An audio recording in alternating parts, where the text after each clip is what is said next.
Greetings all, FerrariMan601 here. Last week, VRC gave us this, the 2015 Williams FW37 for Assetto Corsa. Whenever a modding team releases a recent Formula One car, it is a very special day indeed.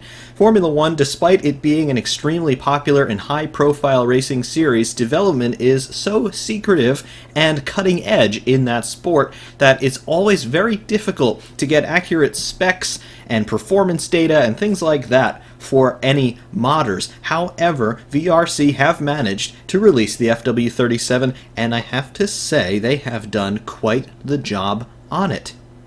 As we've come to expect from VRC, first of all, as we can see here in showroom view, the FW37 looks absolutely resplendent as it begins its first rotation here for all of us. As we first remarked on the McLaren MP422 when that one was released a couple of months ago, just have a look at the quality of that modeling here by VRC.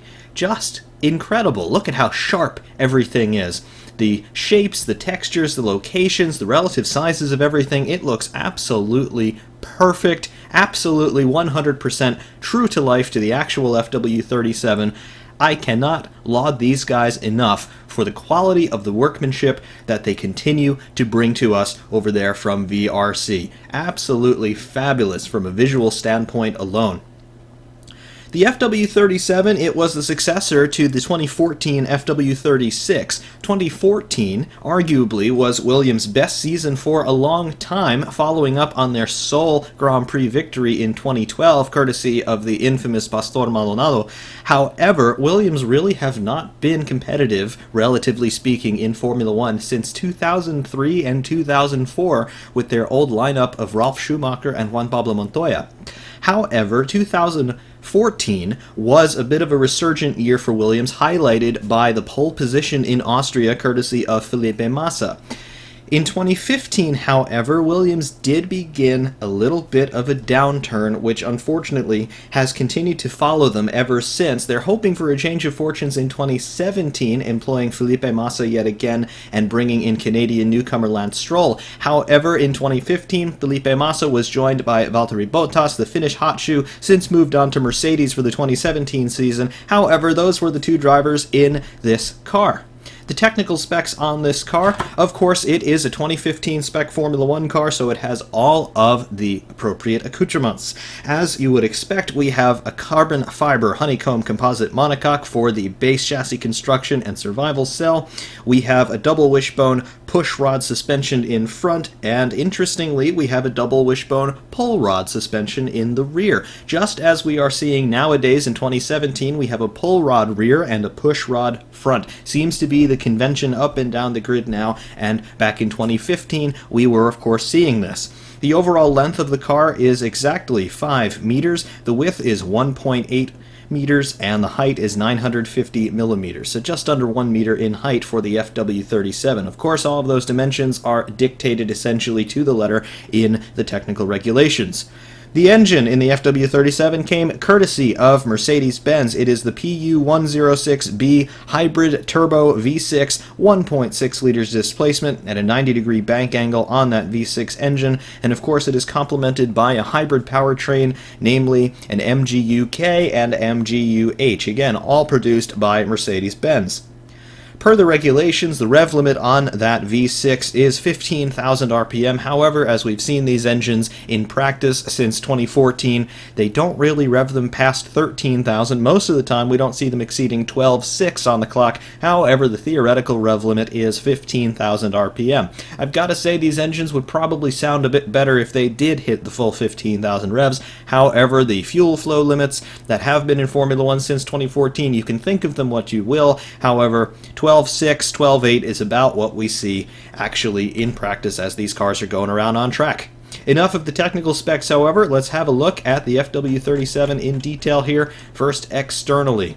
Absolutely wonderful modeling work here from VRC. As I have said, I like these shots when the car is in shadow a little bit. Here on the right hand side, you can see the depth of that paint finish and the quality of those reflections across the engine cover and the side pods. I've got to say, this white paint scheme, Williams have been running this livery for quite a while, since the beginning of 2014. However, it looks absolutely great, particularly when you couple it with that Martini branding. It's just a very simple but very clean and striking livery. I love it.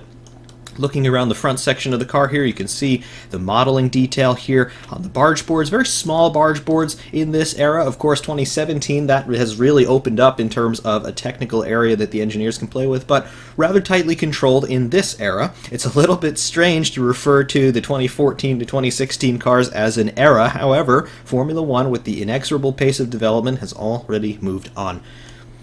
Through the front end here, you can see that double wishbone pushrod front suspension arrangement that we talked about before, and you can see that it has been recreated very nicely here. In true Frank Williams entrepreneuristic fashion, we have the suspension wishbones, the upper wishbones there with sponsorship logos on them. Frank Williams, the only team principal and team founder who markets the space on the suspension to sponsors, and I love to see that VRC have replicated that. Going through the midsection of the car, you can see everything relatively quiet on the upper sections of the bodywork there going to the cockpit, and this is a design trend that Williams seemed to have followed through 2017 at very least. Things very quiet as we head to the cockpit and the side pods. Moving back toward the front section of the car here though, with that front wing, again some great modeling detail here courtesy of VRC. These front wings already look a little bit simplistic even though this car is just barely 2 years old. Such is the pace of that development, but just having a look there at those individual flap elements on either side of that central neutral section of the wing, and then of course you've got the cascade elements on the extreme outboard sides. The end plates here all look very, very nice, if not, again, somewhat simplistic by 2017 standards, but just very nicely done and wonderfully rendered here by VRC.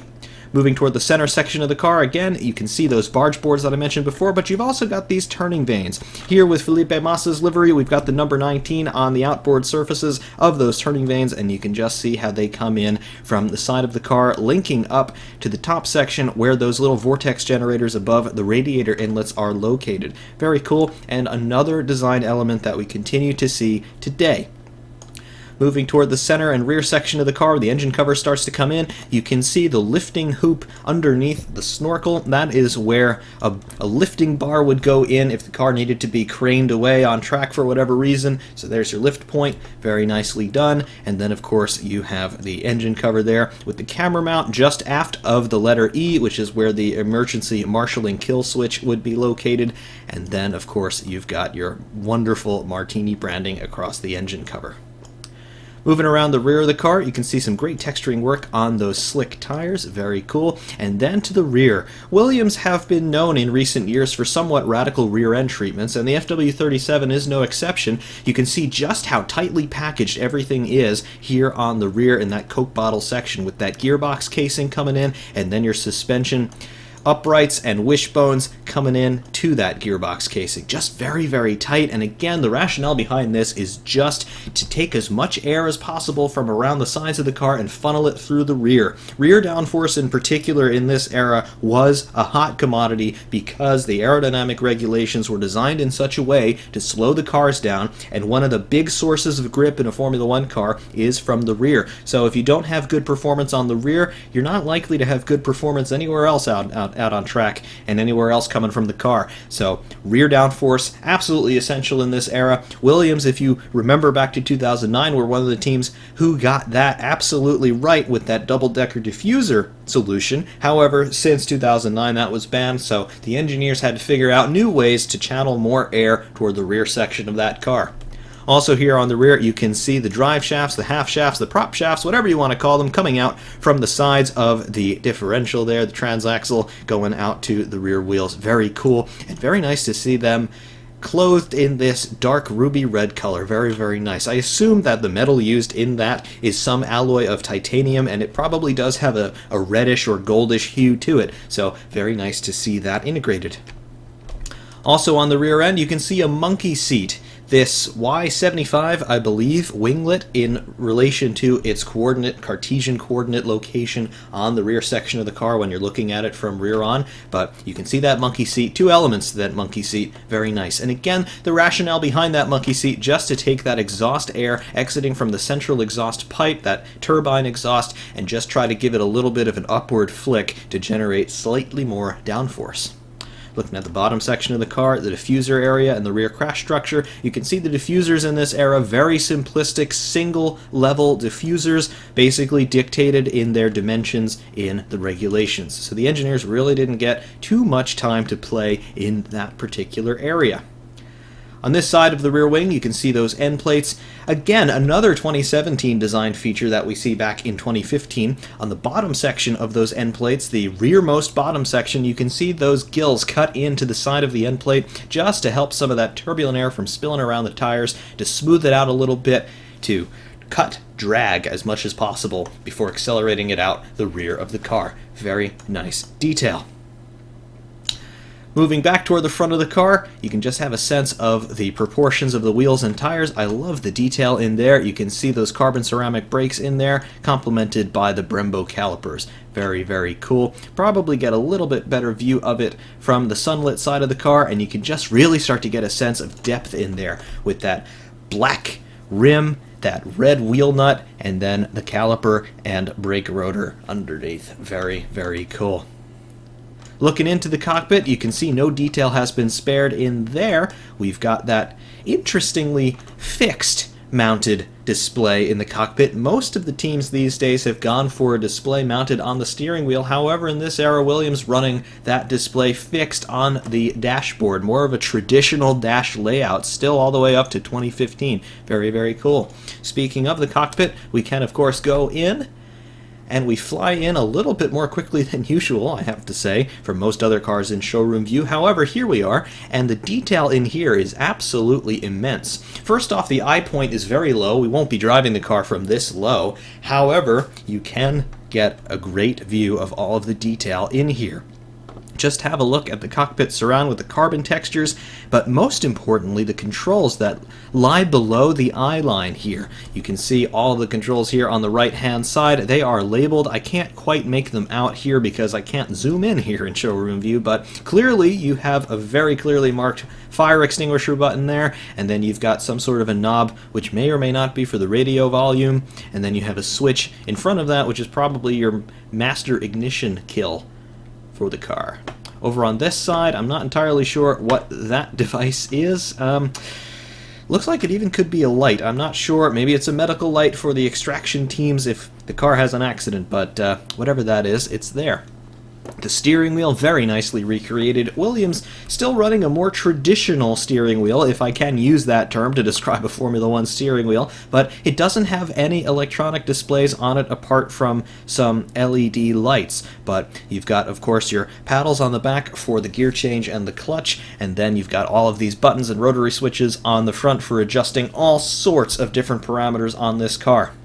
Your dash display, that is a multifunction LCD monitor, and when that is alive as the car is out on track, that's going to show you all sorts of information about your speed, gear, lap time, your state of charge on the MGU system, all kinds of things, and then of course you've got your DRS lights and your shift lights running across the top.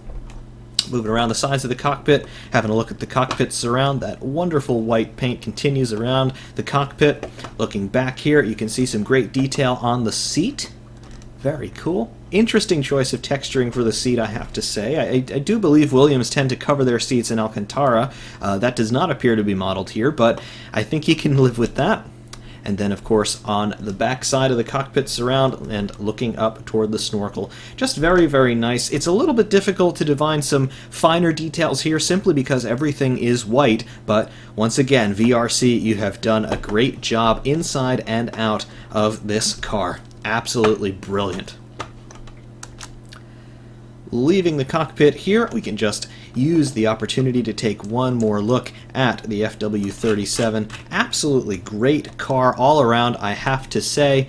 Just wonderful. Absolutely wonderful modeling work. I think this is a great addition to the VRC lineup, and it is free for all of you to try. This is not payware, this is not a beta version, this is a complete 1.2 version of the car. And of course this is the first release that we've seen, so that tells me that VRC have taken their time with this one, and they've done a lot more testing than they have done maybe for some earlier releases, certainly for some of the beta releases, the MP422 and the Ferrari F2007. But just great work, and great to see that they're already releasing this as version 1.2, and again, that is totally free of charge for anybody who wants to try it out. Just great.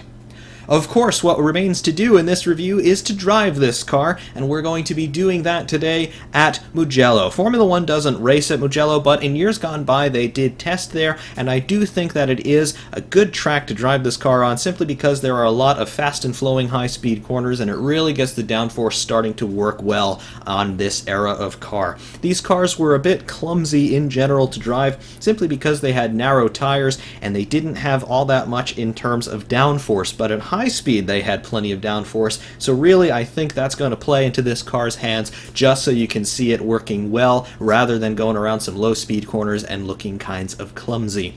We will see you at Mugello in a moment. Welcome to Mugello. Before we get out on track, of course, we're going to have a look through the setup screen and show you what's what on the FW37.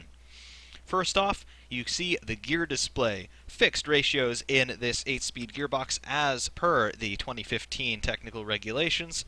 Tires, you've got your choice of compounds. The default is medium, but you've got super soft, soft, medium, and hard. So we're going to do our run on the medium compounds. Your tire pressures, you've got your adjustments. They default to 12 psi, but they go down to 10 and all the way up to 15. So you've got a 5 psi window to play. Fuel, no refueling of course in Formula One, both then and now, so reasonably large fuel tank there at 135 liters, but not as large as you might think, so that highlights the importance of fuel economy for our run. We'll run probably around 50 liters should be okay. Electronics, here's where things start to get interesting. Of course, we've got that hybrid powertrain, but these MGUK delivery settings, we have so many of them to play with. They are sorted based off of downforce levels, interestingly enough. So all the way over here to the left we have high downforce hot lap, medium downforce hot lap, low downforce hot lap, and then we've got high downforce race, medium downforce race, low downforce race, and then top speed and economy. So economy is effectively a charging mode. Top speed is for long straights like Monza or the start-finish straight here at Mugello. And then of course you have your race settings dependent on your downforce trim. So if I were a betting man, I would say the mid downforce trim would be what we would go for if we were to do a race here at Mugello. So mid downforce hot lap, probably decent for our running here. Mid downforce race would be also good for this run. We're going to start off in economy mode, however. As with other mods that have the MGUK and MGUH systems, you've got recovery modes going all the way from 0% to 100%. It defaults to 50%. When you play with this setting, particularly on this era of car, you have to be very cognizant of your brake bias. So, of course, the MGUK is harvesting off of the rear axle, so it's going to have a propensity to lock the rear axle the higher up you go with your recovery setting. So do adjust accordingly. MGUH, this dictates where the charge generated by the MGUH goes. That is the generator run off of the turbocharger. It defaults to battery, but you can switch it between battery and motor. Battery, obviously, it contributes to charging the battery. Here, it takes that energy and dumps it back into the engine to aid in acceleration and aid in cutting turbo lag. And then, of course, your engine brake settings. See the description up here in terms of what it does. Not quite as pertinent on these cars as it was maybe on a 2011 car with the exhaust blown diffuser, but still it has an effect here, and it does affect how much of the fuel flow is going toward charging the battery versus propelling the car. Aero settings, front and rear wings, these are your default values, 20 on the front and 10 on the rear. You can adjust these in any way you like. You do not see the flap angles changing their positions visually here, but of course the effects are modeled in the sim. Alignment, camber, and toe on all four corners. You can see the default values there. You can adjust these in any way you like. Your dampers, your fast and slow, bound and rebound, your bump stops, things like that on all four corners. Drivetrain differential adjustments in power, coast, and preload. Generic engine limiter. This is actually a somewhat important setting here. Because your gearbox is fixed in its ratios, you don't get to determine what gearing you would like the car to have. However, you can sort of get around this by playing with the engine limiter. It defaults to 100, but it goes down to 96 and goes all the way up to 104. So we'll leave it at 100 here in default setup. We're going to do this run in default setup, but for tracks with longer straights like maybe Mugello or definitely Monza, you would want to increase that engine limiter to effectively give you some longer gearing. Although you're not actually affecting the gear ratios, you're really just raising the rev limit a little bit. But then for tighter tracks like Monaco, definitely you might want to ratchet that down just so that you keep the engine in its torque curve throughout the gearbox. Your more conventional settings down below: your brake bias, your brake power, and then your steering assist, effectively your power steering. Suspensions, here's where we get into our anti-roll bars and our wheel rates and ride heights. So anti-roll bars front and rear, as you can see, your heave rates, travel ranges, and then ride heights and wheel rates on all four corners. Pit stop strategy. This is new for the latest build of Assetto Corsa. We can finally adjust our pit strategy, so longer races now become something that we can really do in this sim without having to spend a lot of time in the pit lane telling them how much fuel to put in. You can do all of this on the fly now, finally, in Assetto Corsa. Obviously, you have 3 presets here. You can tell them how much fuel you want to add, if any at all, and then what tires you want to go on, and you can even make tire pressure adjustments. Very, very cool. Definitely liking that addition to Assetto Corsa. However, enough talk. Let's drive the FW37. In the cockpit here, everything is now alive. You can see that LCD monitor is now showing us all sorts of information. It's a little bit difficult to read, I will say, but that status light there in the lower left, that is telling us our state of charge on the MGU, and it's also telling us that DRS can be activated at this time. When I open the DRS, you see those 3 lights on the upper left of the display come on, in addition to the DRS activated notification coming up in the right-hand side of the display. I'll turn it off. You can see the difference. DRS on, and now you can see DRS activated there. Of course, you've got your gear display, neutral through 8th, and then of course going down through the box it displays reverse as well. To the left and slightly below the N in this case, you've got your boost pressure. You can see as I get on the throttle, it will ratchet up and down accordingly, showing you the boost pressure, and then you've got a speed display above that.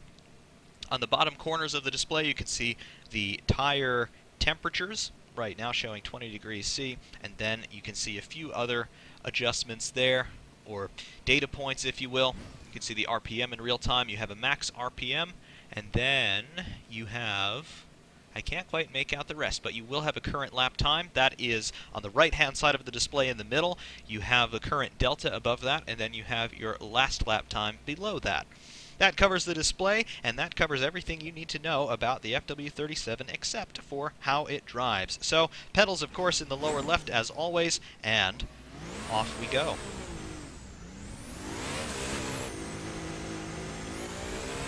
Coming out of the pit lane, of course we will do a warm-up.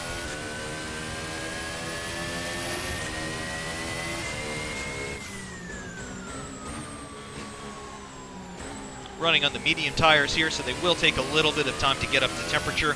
However, tire deg in this era was so pronounced that running anything softer than this, it's not going to be representative of what the car can actually do on a longer run.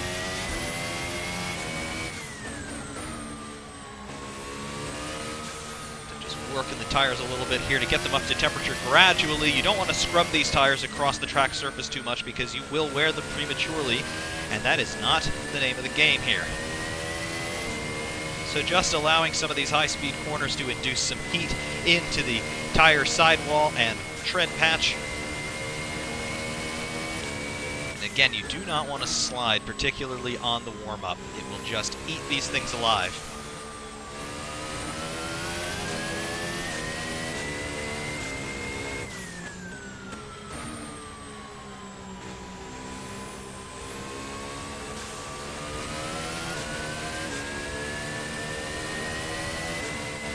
Tires are feeling okay.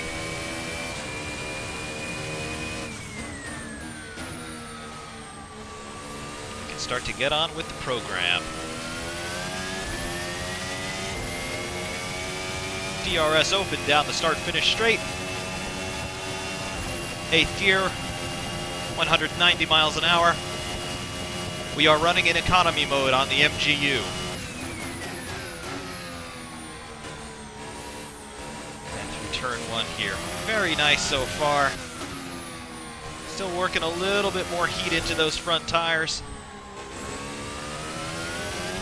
However, we can start to get a sense of the car's overall attitude. This car's big strength, accelerating and braking. That Mercedes power unit, the most powerful on the grid, bar none, certainly gives this car plenty of front in a straight line as well as on the exit of corners. There is so much torque coming from this engine. You've really got to be careful with your throttle application. Not only is it turbocharged, but the electric motor has instant torque from 0, and that torque is pretty much consistent, dead flat all the way through its power band. So you've got torque immediately. So do be careful. You will light up the rears in a heartbeat in this car. And looking back, 2014 to 2016, the rear tire degradation by far the biggest complaint among the drivers.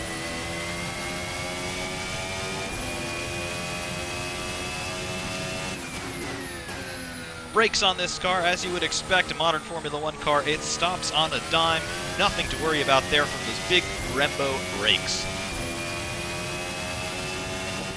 We'll go into hot lap mode here on the MGU, and you can see our straight line speed has increased accordingly, passing 205, 208, 209. I think we just touched before I have to jump on the brakes. And off we go into turn 2.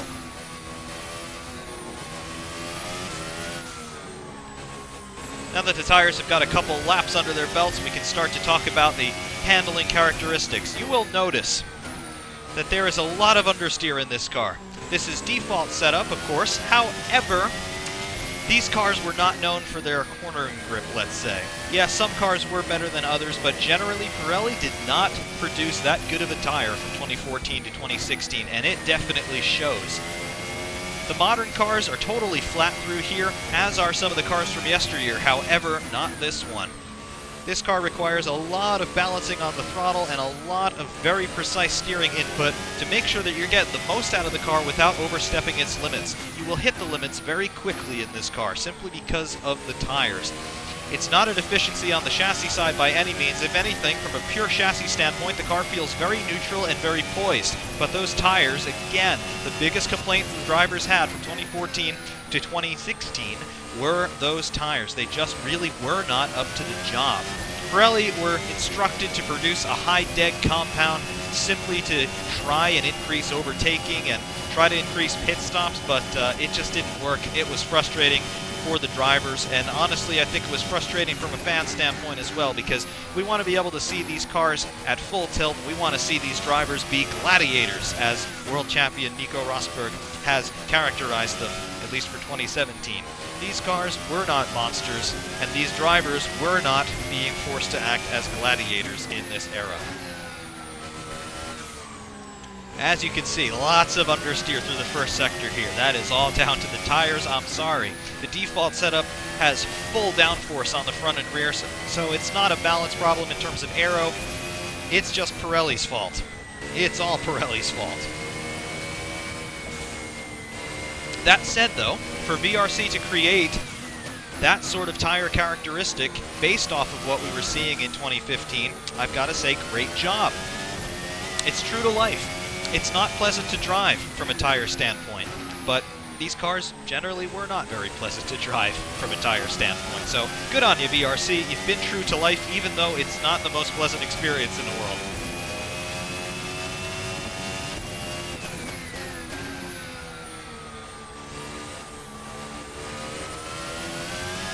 Engine power out of the final corner. That is something. There is a lot of torque in this thing.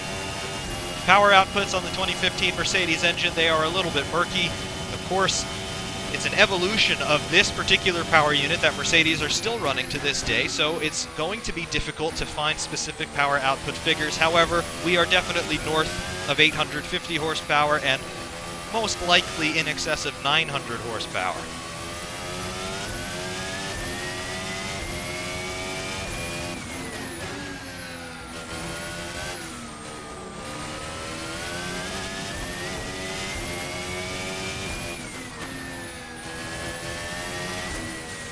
It's the most frustrating aspect, is that understeer. Those tires are just not up to the task. These cars generate so much lateral grip by themselves, but the tires just can't handle it. They really can't handle it. You want to be able to lay on these things through the corners, and in 2017 you can, but not in this area. You've got to downshift through there. That's just very frustrating. Fernando Alonso said that in 2017, the drivers no longer have to drive like children. I'm driving like a child in this car. I just do not have the confidence from the tires.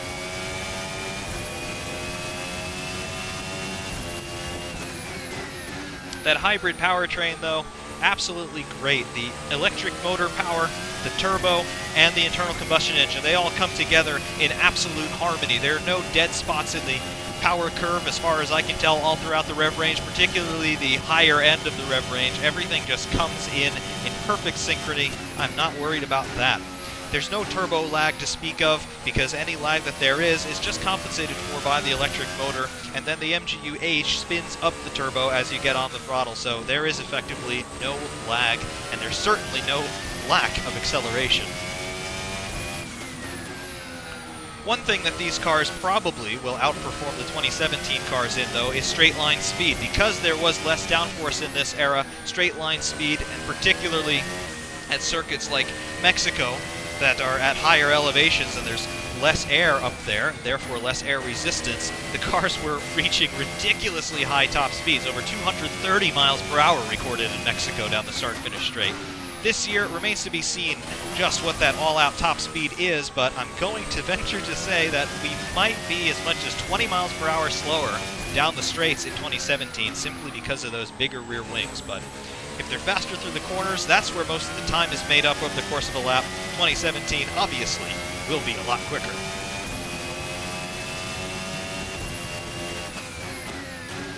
We've been in hot lap mode for medium downforce for the last 4 or 5 laps now, and I've still got that hybrid power working a treat. No problems there. We can increase our recovery a little bit to 100%, and I want to show you the behavior of the rear axle as we go into the start-finish straight and then into turn 1. On the brakes, it's actually not too bad. Haven't changed the brake bias, obviously, but I can sense that the rear axle is retarding a little bit faster now. And it is hurting my turn-in slightly.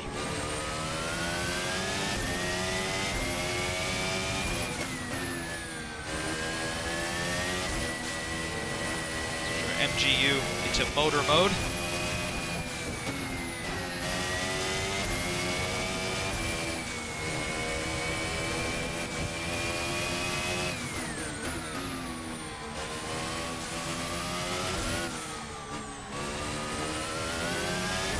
I want to draw your attention to the display. When you go down the start-finish straight, you'll be able to see it more clearly because we'll have the sun at our back.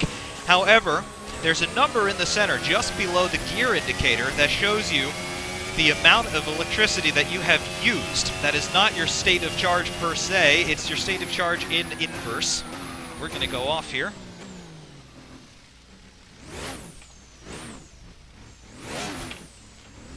However, now you can see what I'm talking about. You see that number 85 just below the gear indicator, now reading 6. That is the amount of energy you've used up. It's just ticked up to 90, and in a moment it's going to tick up to empty. There it is. So we've used all of our electricity. However, as we get on the brakes, you see it starts to regenerate. We went from empty back to 95. So in increments of 5%, you can see how much electricity you have used. Personally, I would prefer if it showed you how much power you had remaining. However, I'm not sure how Williams actually displayed that. VRC probably knows better than I do, so that's how they've decided to display that figure. Just a little bit of reverse psychology that you've got to be aware of.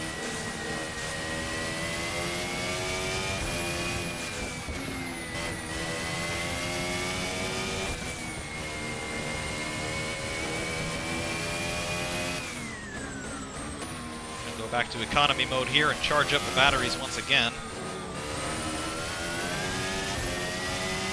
MGU-H back to battery. We'll get full charging.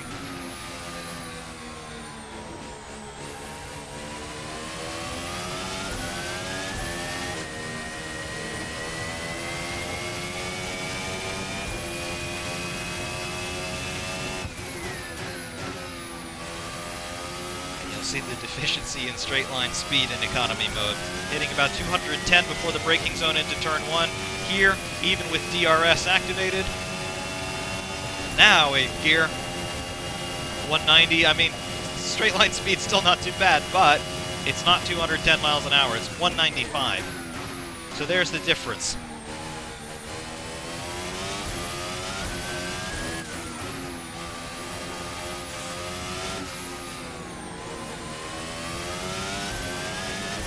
Going all through this run, you can see now that the tires have had the new knocked out of them, things are fairly consistent now.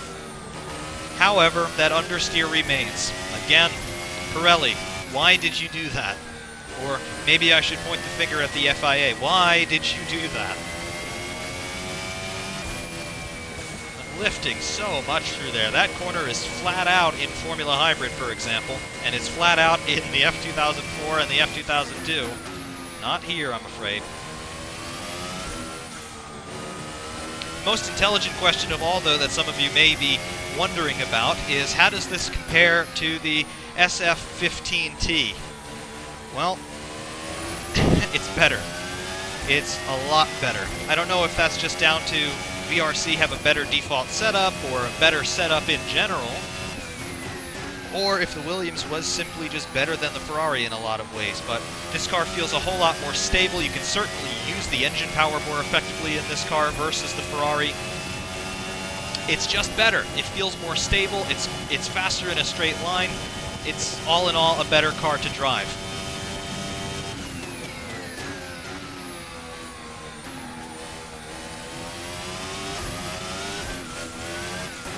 A little squirrely there on the rear. And again, there's that torque I'm talking about. I'm in the top speed map now on the MGU. And apparently that is dumping more torque out than I can use. And it's not helping the rear tires.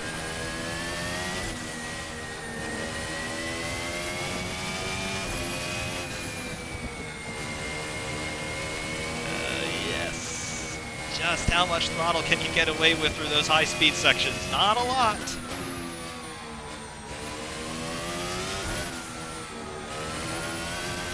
For the curbs, picking up some gravel there. You can turn the wheel once, you can be as smooth as you like, but the grip just isn't there for you. Pirelli. Thank you, Pirelli.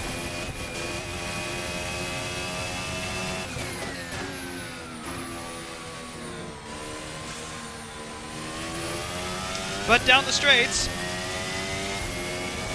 it's a dragster. Absolute dragster. On the manual deploy now for the MGU. And it does stop in a hurry, thank you, Brembo.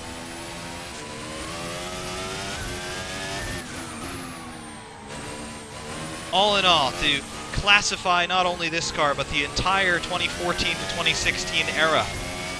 Unbelievably high-tech. There's so much technology in this car and all of the others like it from that time. It's truly space-aged. It's something that I think we will slowly begin to see in road cars. We're already seeing it in some hypercars, but this technology eventually is going to filter down to the everyday road car. Still, maybe not anytime soon, but within the next 5 years and certainly 10 years, I think hybrid powertrains with internal combustion engines supplemented by electric motors that not only try to increase fuel economy, but generally just try to increase power. I think we're going to see that in road cars sometime reasonably soon. However, for racing, it's still a little bit of an unknown. I think it's a good direction to go in, and overall the whole point of racing, in addition to putting on a good show for all of us fans, it's really a big technological test bed for things that companies can bring to market in the future. But in terms of Formula One in this era, very high technology but a little bit directionless. You have all of that potential from these hybrid power units. They're putting out so much torque, so much outright horsepower. In 2017, we've got a lot of horsepower. Once again, over 1,000 horsepower, no doubt. But 2014 to 2016, with that lack of downforce and these tires that just really don't perform, it was not what the doctor ordered. And very, very thankfully, Liberty Media and Ross Braun have said it's time to bring the speed back, and now Formula One is back where it always should have been, as far as I'm concerned. Cars in Australia going faster than 2004. That is something I never thought I would ever get to say as a Formula One fan. I came in just a little bit too late. I missed out on 2004, but now we're starting to see those kinds of speeds again, and I am very, very happy.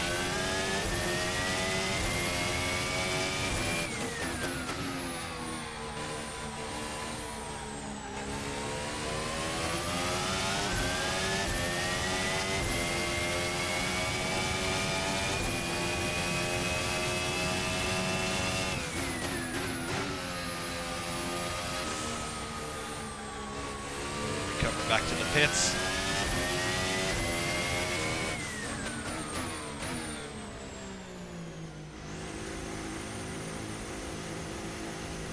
There we are, new for this build of Assetto Corsa. The pit menu comes up by default, nothing you can do about that. However, we will not pit, and we will stop just outside of our box. In any event, there it is. Version 1.2 of VRC's 2015 Williams FW37. It is a wonderful interpretation of a wonderful car. Unfortunately, it is the car it is.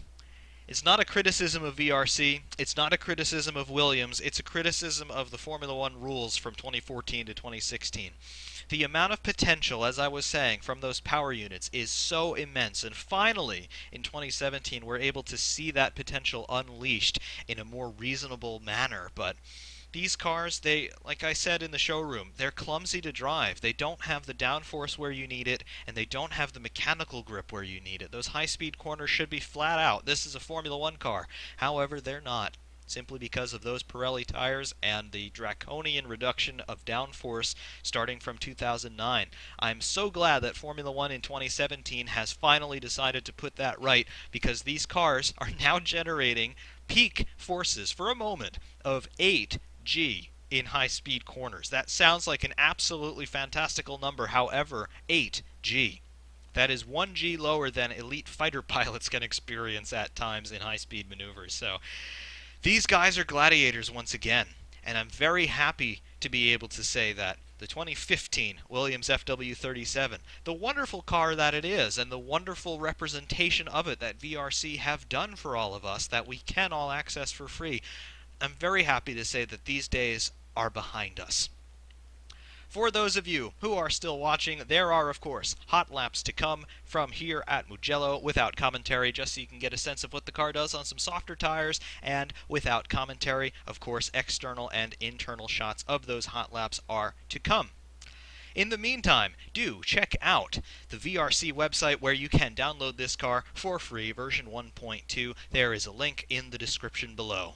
Until next time, thank you all very, very much for watching, and thank you for all of your continued support. FerrariMan601 saying thank you very much, and we will see you soon.